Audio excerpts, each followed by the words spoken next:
Estamos en Cruce de Palabras y vamos a conversar con el antropólogo Gilberto López y Rivas sobre el camino del paramilitarismo en Colombia. Gilberto, muchísimas gracias por estar aquí con nosotros. ¿Qué tal, Luis? Gilberto, tú has estudiado ampliamente el mundo del paramilitarismo. Lo has enfrentado directamente en lugares como Nicaragua, como México, como Colombia. Y bueno, en este contexto, apenas el pasado 19 de agosto, un grupo de paramilitares atacó en la frontera entre Venezuela y Colombia a un destacamento de las Fuerzas Armadas Nacionales Bolivarianas. ¿Qué opinión te merece este ataque? ¿Qué está sucediendo? Bueno, yo creo que tenemos que verlo en el contexto de la escalada contra el gobierno y la revolución bolivariana encabezado por el presidente Maduro. Esto es el decreto de Obama considerando a Venezuela como un peligro para su seguridad y enmarca la puesta en marcha de toda una serie de medidas de todo carácter. O sea, lo que nos dices es que no se trata solamente de un ataque de un grupo de criminales que se dedicaban al contrabando, cosas por el estilo. No, para nada. Yo creo que el contexto actual de Venezuela, todo lo que ocurre está bajo una estrategia específica de golpear a la revolución, de golpear al gobierno, de provocarlo, de llevarlo hasta las últimas consecuencias, de hacer este tipo de movimientos en donde el paramilitarismo no es ni la primera, ni creo que va a ser la última vez que ataque a Venezuela. Tú dices, esta acción de los paramilitares forma parte de una estrategia de desestabilización en contra del gobierno de Nicolás Maduro. Así es, particularmente la frontera colombiana es una zona muy permeable donde centenares de personas cruzan diariamente, miles de personas, y entre ellas los grupos, muchos de los cuales han sido detenidos en el pasado, han sido confiscadas sus armas. No es ni la primera vez que ataca y en este caso muy concreto creo que las medidas tomadas por el gobierno de Venezuela. Cuando hablas de medidas estás hablando del estado de excepción en los municipios, del cierre de la frontera, de la deportación de elementos indocumentados de Colombia a su país de origen. Así es, de la prisión y deportación de algunos jefes de los paramilitares. Todas esas medidas eran necesarias y creo que en este sentido... No son una exageración, como ha dicho una parte de la prensa internacional. No, yo creo que la prensa internacional tiene también parte dentro de este juego en donde le toca justificar precisamente todo lo que hagan los paramilitares. Es decir, la prensa, la narrativa internacional alrededor de Venezuela está cargada precisamente de esta estrategia de golpeteo contra la revolución y contra sus logros y de desestabilizar el gobierno como el propósito final de esta estrategia. Se ha señalado al expresidente de Colombia, Álvaro Uribe, hoy senador, de estar detrás de esta estrategia. Bueno, ¿Te parece a ti una acusación sustentada? Absolutamente. ¿Por qué, Gilberto? Pues porque Uribe, ya como gobernador y después como presidente, fue quien realmente le da un peso enorme al paramilitarismo en Colombia. Podría decirse que Uribe introduce como política de Estado el paramilitarismo. Estamos hablando de la parapolítica, entonces. De la parapolítica. O la política paramilitar. Y de los paragobernantes, que creo que el paradigma de ello es Uribe. Uribe es el jefe el jefe del paramilitarismo y al mismo tiempo el jefe del Estado. Entonces, evidentemente que detrás está el ahora senador Uribe, y que tiene una gran responsabilidad y debiera de estar en una corte penal internacional por todos los crímenes cometidos contra el pueblo colombiano y ahora contra el pueblo de Venezuela. O sea, no solamente se trata de los vínculos que se le han señalado con el mundo de las drogas, sino muy directamente con la formación, el auspicio de estos grupos paramilitares. Sí, porque el paramilitarismo tiene que... la caracterización del paramilitarismo es la delegación de la violencia supuestamente legítima y supuestamente monopolio del Estado hacia este tipo de grupos, para que estos grupos hagan lo que las Fuerzas Armadas o las Fuerzas de Seguridad no pueden hacer dentro de los marcos jurídicos. Es decir, siempre el paramilitarismo es una delegación de la violencia del Estado, ya sea a través de grupos que operan bajo la sección de inteligencia del Ejército, o ya sea grupos parapolicíacos, pero siempre está bajo el control de un Estado. O sea, no estamos hablando de grupos estrictamente criminales, por más que cometan actos delincuenciales. No, estamos hablando de grupos integrados específicamente para una tarea clandestina, fuera de la ley, evidentemente, y que introduce en Colombia lo que podría llamarse el terrorismo de Estado. El terrorismo de Estado a través de formas de violencia inusitadas, espantosas, terribles. Yo estuve en el Putumayo y ahí pues pude ver... ¿En qué año estuviste, Gilberto? Hace alrededor de 3 años estuve en el Putumayo para la Comisión Ética contra los Crímenes de Estado. Nos tocó ir al Putumayo y ver directamente que incluso el jefe paramilitar tenía una oficina dentro del cuartel militar. No había duda de su relación. No, uno podía ver en las carreteras a los grupos del ejército y a los grupos de los paramilitares convivir. En plena armonía. Exacto, porque hay una división de tareas. Es decir, el paramilitarismo lleva a cabo aquellas... se ha comparado como el martillo de un emplazamiento militar. Es decir, el yunque es el ejército, son las Fuerzas Armadas, y el paramilitar es el que golpea en lugares precisos y de manera siempre ilegal y con un extremo uso de la violencia. Estás hablando de un ejército paralelo, integrado al ejército formal. Exactamente. ¿Y cuál es el enemigo de ese ejército? ¿A quién busca combatir? Desde el inicio de los años 60, Colombia tiene ya casi 50 años del uso del paramilitarismo, va dirigido contra las fuerzas populares, contra las fuerzas guerrilleras. Es una táctica de carácter contrainsurgente que nos viene del... Cuando hablas de contrainsurgencia, ¿a qué te refieres, Gilberto? ¿Cómo se lo explicarías al ciudadano común y corriente que no está familiarizado con ese término? Que a partir del triunfo de la Revolución Cubana, particularmente en América Latina, los militares estadounidenses, con el auxilio de sus contrapartes en Francia, en Israel, en otros lugares del mundo, introducen dentro de la doctrina militar el uso de fuerzas irregulares de carácter clandestino que sean los que golpeen donde las Fuerzas Armadas no pueden hacerlo. No están sujetos a las convenciones de Ginebra, pueden llevar a cabo tareas tanto específicas como tareas de contrainteligencia. Y nos dices que estos grupos entonces forman parte de una estrategia estadounidense que en América Latina se desarrolla a partir del triunfo de la Revolución Cubana. Así es. ¿Qué te parece si vamos a una pequeña pausa? Y a ustedes, amigos, los invitamos a que continúen aquí con nosotros en Cruce de Palabras. Volvemos.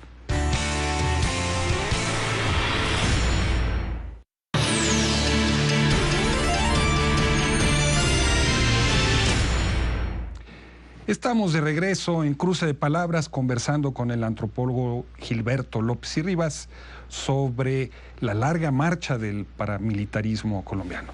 Gilberto, antes de irnos al corte, tú nos explicabas cómo se trata el paramilitarismo de una estrategia que desarrolla en América Latina a partir del triunfo de la Revolución Cubana. Sí. ¿Y cómo es que se extiende?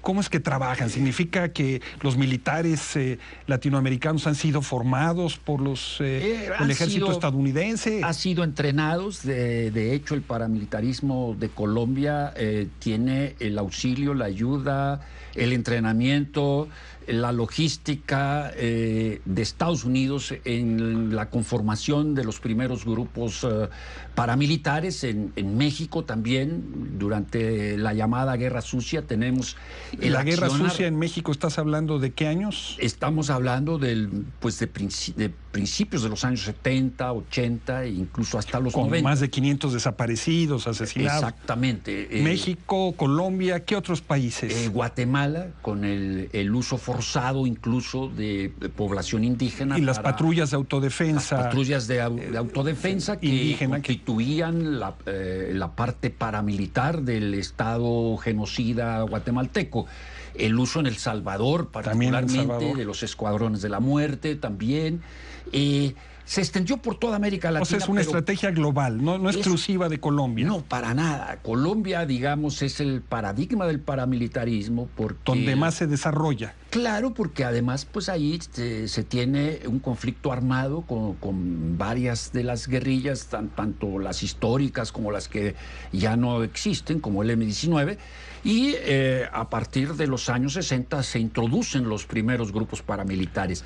Pero de hecho, el grupo de muerte a los secuestradores, que es el antecedente de las autodefensas en Colombia, surge del combate del cártel de Pablo Escobar en contra del M-19 que tú señalabas hace un momento. Y es donde se entrecruza un fenómeno que actualmente juega un papel muy importante en la conformación de grupos paramilitares, que es el narcotráfico.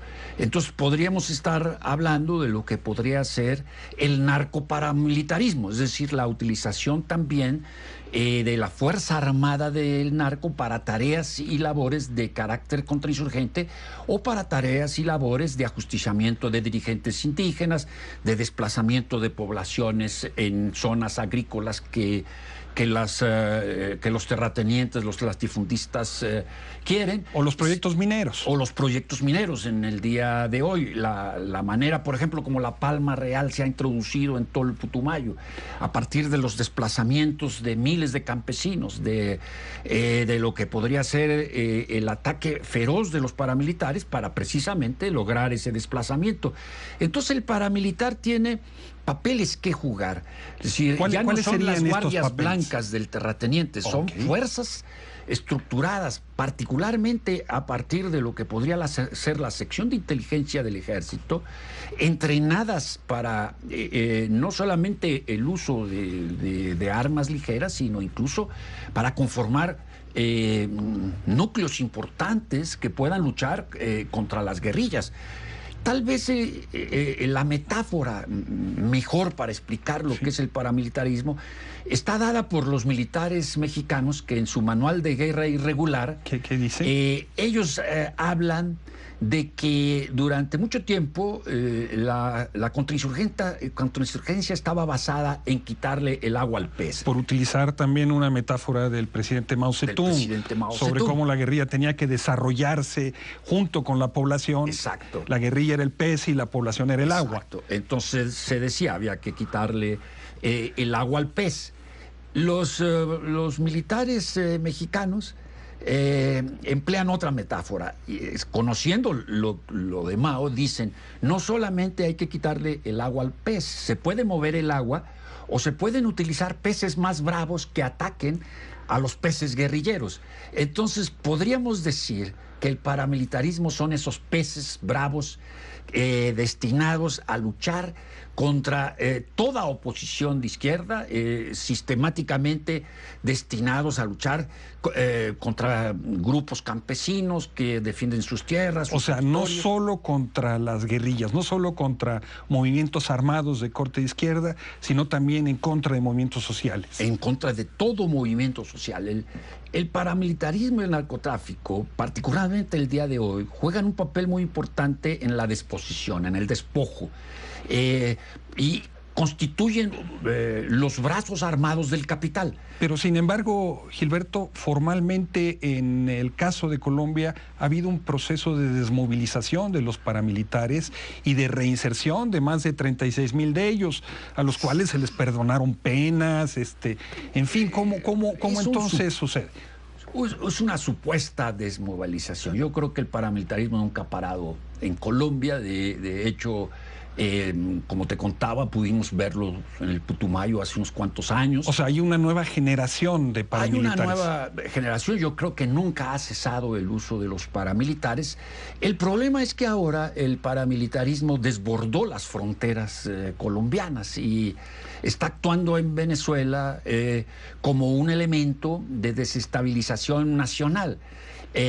Sumamente peligroso porque esto se está uniendo a la delincuencia organizada, que evidentemente también juega, como en el caso mexicano, una estrategia tanto del capital como del Estado delincuencial.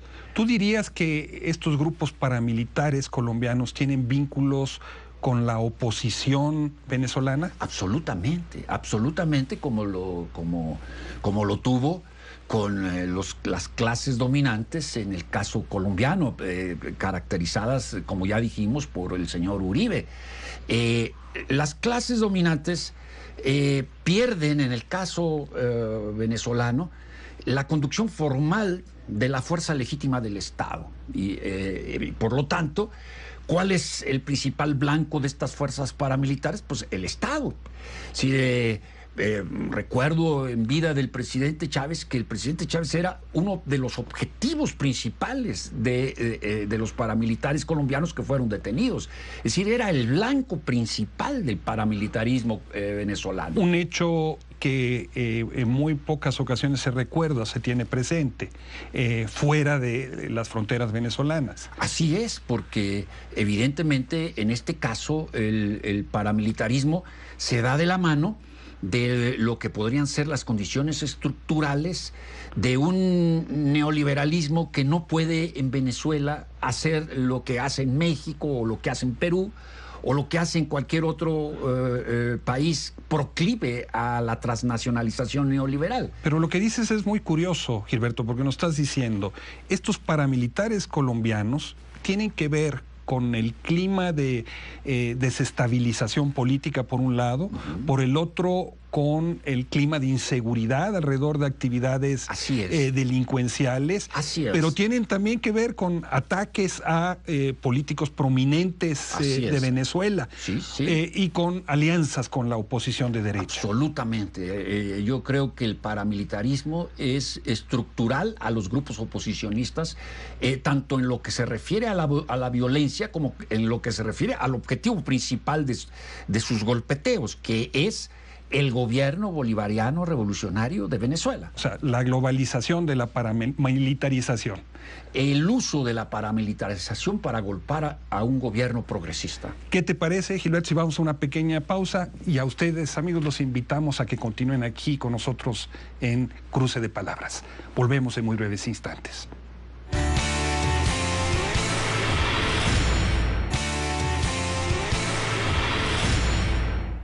Regresamos ya a Cruce de Palabras.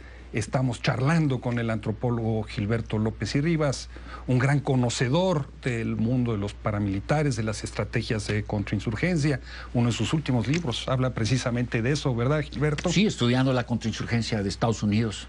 Manuales, mentalidades y uso de la antropología. Un nombre muy preciso para describir. Exacto. Tú nos señalabas hace un momento, Gilberto, de la existencia de paramilitares en México. Eso es relativamente poco conocido fuera del país. Bueno, México se vende en el mundo como una democracia donde los derechos humanos se respetan. Absolutamente. En México tenemos décadas en que no se respetan los derechos humanos y se violentan colectivamente. El paramilitarismo en México tiene también muchísimos años. Uno de los primeros grupos paramilitares que actuaron en 1971 fue el grupo de los Halcones, un grupo particularmente interesante porque fue evidentemente urbano, contra el movimiento estudiantil y que atacó el 10 de junio de ese año con varios muertos. Fueron entrenados por Corona del Rosal, que era el regente de la ciudad, y el coordinador de todo esto fue un coronel que después fue premiado con un ascenso y con varias prebendas por lo que hizo durante la formación de este grupo. También durante todos los años de la llamada Guerra Sucia, particularmente en contra de la guerrilla, la 23 de septiembre, las guerrillas de Lucio, etcétera, existe un grupo paramilitar que es la Brigada Blanca, que se organizó de ajusticiamiento. Fue un grupo de contrainsurgencia, de contrainteligencia y de caza con Z, ¿verdad? De los guerrilleros de la 23 de septiembre. Ahí jugaron un papel muy importante Nazararo, personajes de la política mexicana terriblemente involucrados, incluso con vínculos internacionales también. Con vínculos internacionales y también evidentemente coordinados con la embajada estadounidense. Y con estrechas relaciones también con los aparatos de seguridad colombianos. También hubo intervención, como la sigo habiendo hasta la fecha, de todos los aparatos de inteligencia. Y particularmente en México, la Brigada Blanca tiene en su haber la introducción, antes que en muchos de los países de América Latina, de lo que podrían ser llamados los vuelos de la muerte, que se usaron en Argelia para desaparecer a revolucionarios y que se usaron en México, particularmente en Guerrero, para desaparecer guerrilleros y estudiantes. Los ecos de la lucha de liberación de Argelia llegaron a toda América Latina. Llegaron. De manera mala, o sea, retomando las experiencias del ejército colonialista francés. Exactamente. O sea, una experiencia que no viene solamente entonces de los manuales de contrainsurgencia estadounidenses. No, hay pues una especie de internacional de los homicidas seriales a nivel global, lo que yo llamo el terrorismo global de Estado, que también tendría que ser tomado en cuenta para explicarnos lo que está pasando en Venezuela o lo que está pasando en México. Es decir, hay un marco en donde el gobierno de los Estados Unidos mantiene acciones permanentes de carácter clandestino por las fuerzas especiales, que no dudo que están actuando también en Venezuela, a tal grado de que hay alrededor de 130 países donde las fuerzas especiales de los Estados Unidos están llevando a cabo operaciones clandestinas. ¿Y esas fuerzas especiales tienen vínculos con los paramilitares locales? Evidentemente son parte de sus organizadores y de sus coordinadores. En el libro que yo publiqué, ahí narro una parte escalofriante de un manual de contrainsurgencia, donde dice de operaciones a los cuales ellos llaman cazar-matar, que es la táctica, dicen ellos, la técnica o táctica para los escuadrones de asesinos que matan a un dirigente particular, ya sea de la guerrilla o de la oposición o simpatizantes de los insurgentes. Y ahí hablan de que el equipo se conforma de los cazadores, de los que vigilan, y después de los homicidas. Y señala con peños y señales cómo debe hacerse el cazar-matar. Y Gilberto, regresando a la frontera entre Venezuela y Colombia, ¿no estamos entonces ante un mero problema fronterizo? No, para nada, no. Yo me acuerdo que visitamos el Orinoco y conversamos hace unos 4 o 5 años con un capitán de la Fuerza Armada Bolivariana, y él nos hablaba de las dificultades enormes de lo que era esa frontera desde el punto de vista de los intereses de la revolución. Una frontera por donde se pasa gasolina de contrabando. Exacto. De Venezuela a Colombia, sí, víveres subsidiados, ganado. O sea, y al revés, del otro lado es una frontera donde se puede pasar droga para procesar y transportar, donde se pueden pasar armas. Bueno, acaban de descubrir las fuerzas policiales y de inteligencia bolivarianas que había una bodega con 50,000 toneladas de alimentos. Entonces uno dice, en Venezuela no se pueden encontrar toallas sanitarias, etcétera. Bueno, ¿y qué estaban haciendo en la frontera precisamente con Colombia? Es decir, y entonces aquí es donde uno cruza las tareas de fuerzas especiales como los paramilitares. Es decir, y se involucran también en lo que podría ser el boicoteo económico, se involucran en un exacerbamiento de las condiciones de seguridad y se involucran también los sicarios mediáticos diciendo que Venezuela es el país más violento del mundo. O sea, todo está engarzado para explicarnos el por qué Estados Unidos mantiene a nivel global una política de terrorismo global de Estado. Gilberto, durante la primera etapa del sandinismo, tú estabas en Nicaragua, tú trabajaste en la construcción del proyecto de las regiones pluriétnicas autónomas, y a ti te tocó vivir en carne propia la acción de los grupos de la Contra. Así es.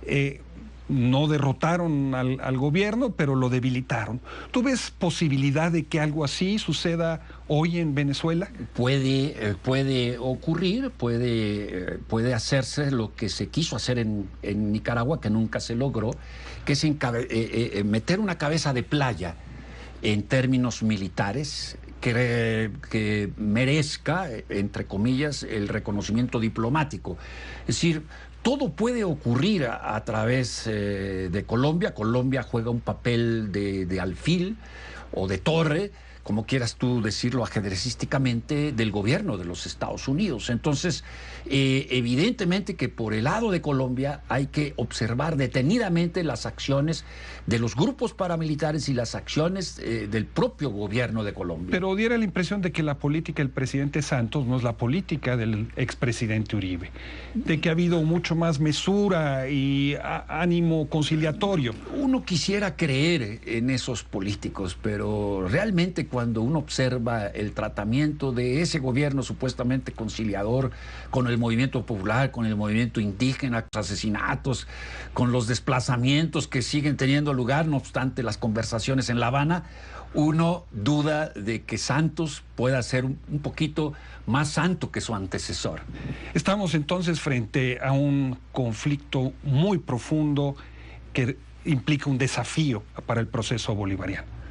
Así es, y debe ser tomado muy en serio. A mí me parecen muy adecuadas las medidas de, no sé cómo se dice, el estado de excepción. Aquí es suspender las garantías individuales, pero creo que ha sido una medida excelente dada la seriedad y gravedad de la situación en la frontera colombiana-venezolana. Gilberto, muchísimas gracias por tu presencia hoy aquí en Cruce de Palabras, y a ustedes, amigos, les agradecemos también que nos hayan visto o escuchado, y los esperamos la próxima semana.